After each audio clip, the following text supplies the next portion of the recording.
Right now, we've got Tony Perkins from Family Research Council with us. Family Research Council, as I said in the last hour, one of my favorite ministries, and it is a ministry. We sometimes get lost, and I think because it is certainly a Christ-centered organization that is about the business of turning America around, and I appreciate Tony so much and all his work. Tony, thank you so much last minute for being with us. I sure appreciate Dan, it. great to be with you. Great to be with this morning. Tony, Late night last night. Oh man, I'll tell you. Did you get any sleep? I got a little, but I always Not get much. a little. But yeah, it was a rough night, but it was a good night. And Yeah. a couple things I wanted before we get started. You've got something coming up, right? At noon. We're doing post-election analysis. Got a number of different experts coming in. We'll be doing that noon Eastern time. Information at FRC.org for that post-election analysis.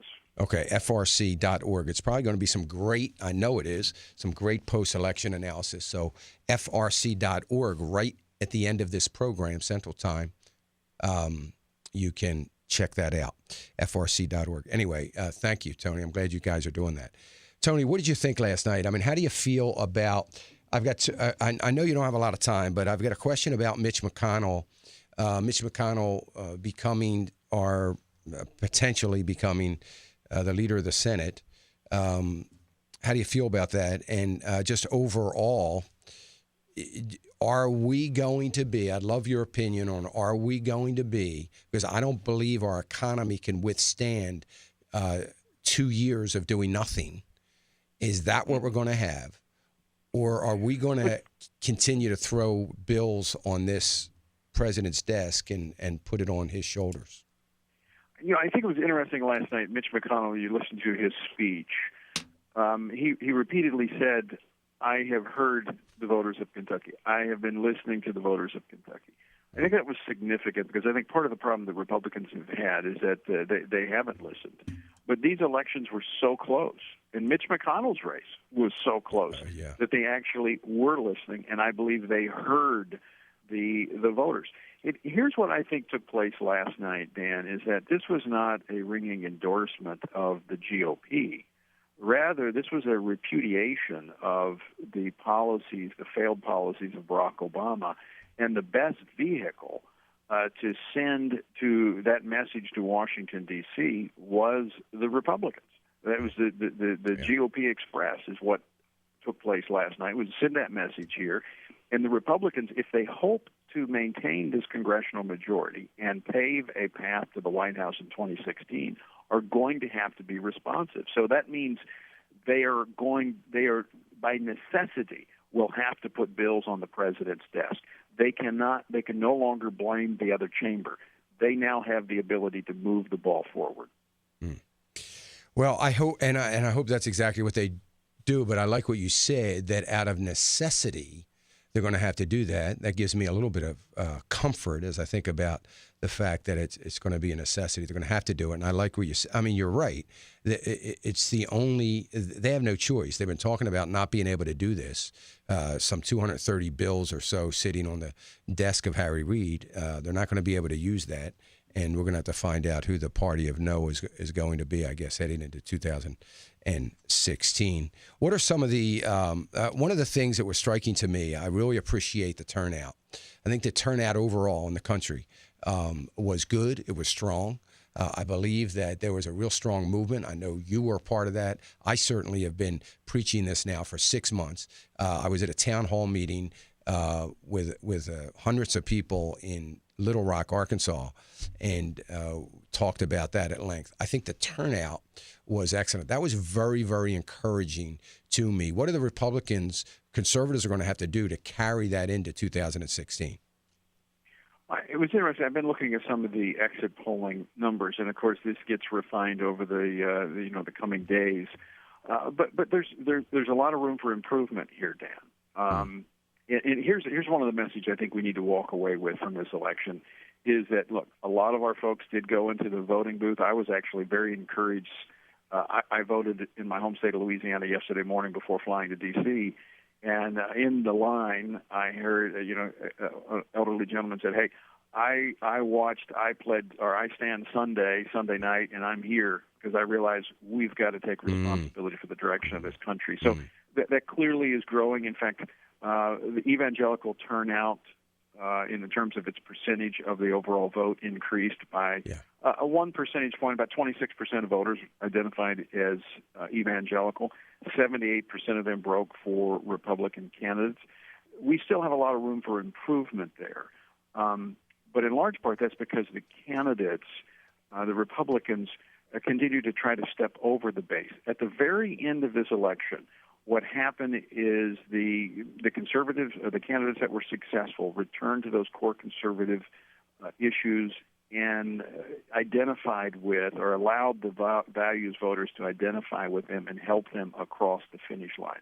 I think the Republicans have to be very careful here, Dan, that they not see this as an endorsement of their party and their candidates. I mean, I saw Karl Rove and others last night saying, the reason we won is because we had moderate candidates. No, you almost lost because you had middle-of-the-road candidates who turned right at the end of this cycle, and this election was nationalized over the failed policies of Barack Obama. That's why the Republicans won last night. Yeah, I agree, and I think it's a referendum. I mean, there's been all kinds of talk of a referendum on liberalism, a referendum on Democrats, so on and so forth. I think it's a referendum on failure. I think this is, we've had 2010, 2012 were agenda years. Here's what I'm going to do. Here's how great it's going to be.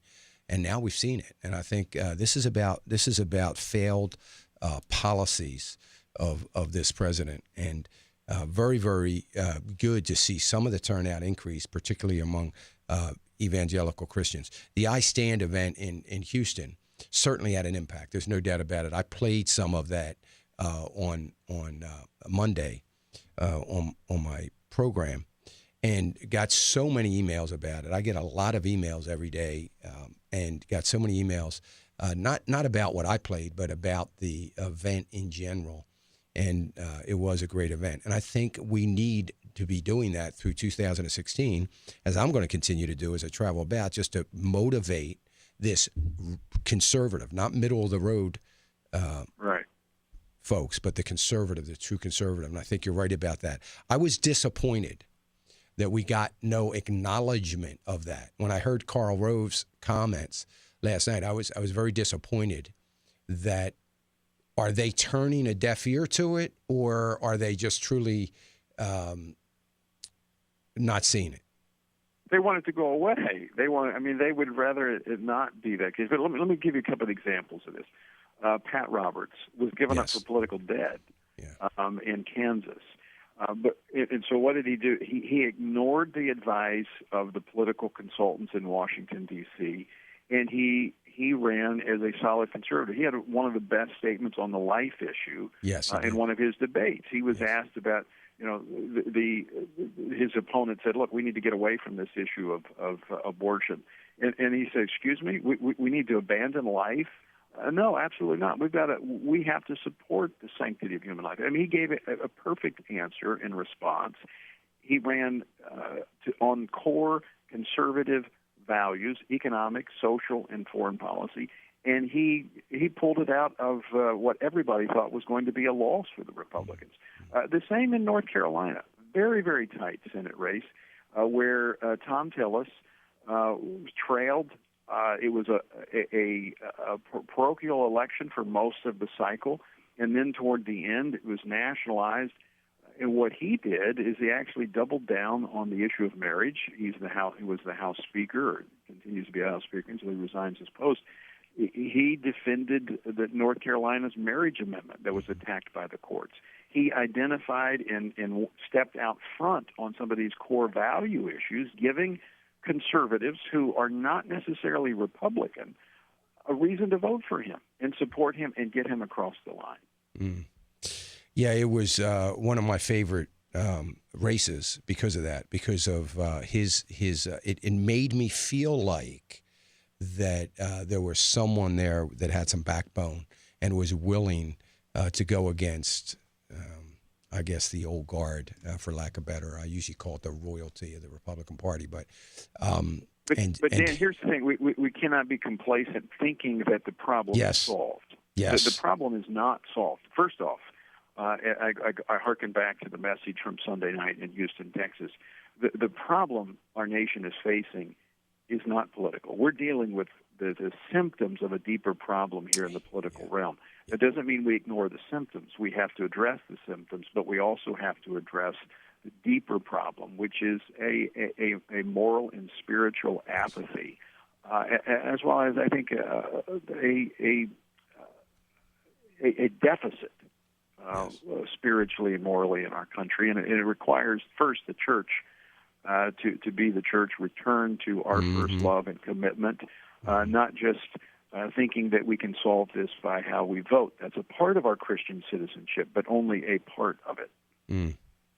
Amen, Tony. That's a great place to leave it. And you are so right about that. And, it's going to start at the pulpit. It's got to get into the pews. It's got to get into our society. But that's where we are, and that's what this is about. That's what FRC, FRC.org, that's what Family Research Council is about, and I appreciate you guys so much. That's what we're about here at Financial Issues as well, and we're going to keep fighting. I say all the time, Tony, when the Lord returns, I just want to be found with a sword in my hand, and I want everybody else to have the same attitude. Thank you, Tony. Absolutely. I appreciate. All right, Dan, great to be with you. I appreciate you an awful lot. Thank you so much.